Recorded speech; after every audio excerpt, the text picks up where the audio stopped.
भाभी ज्यादा ओवर बोलती है कि ढेर नशा हो गई। अरे का ज्यादा बोलत है, का ज्यादा बोलत है। तो पिए ले का रे? अरे अरे तनी जबानिया सुधार के बोला।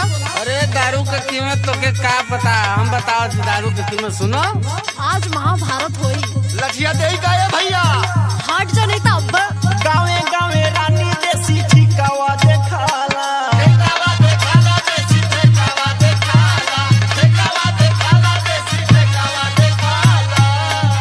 दूधावा से ज्यादा या दारू बिकाला, दारू बिकाला रानी, दारू बिकाला, दारू बिकाला रानी, दारू बिकाला।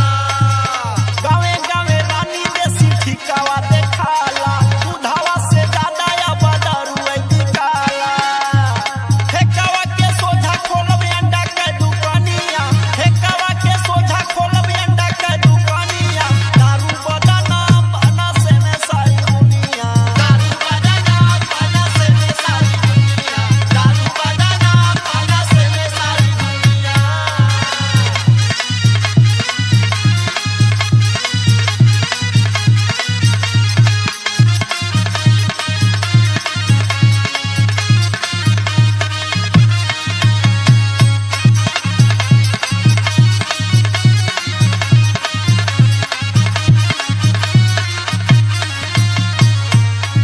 अरे जा एकदम लतखोरा हो गया का। अरे तनी रविंदर दीवाना से सीख लेता, आयान से सीख लेता, कितना अच्छा लोग काम करेला।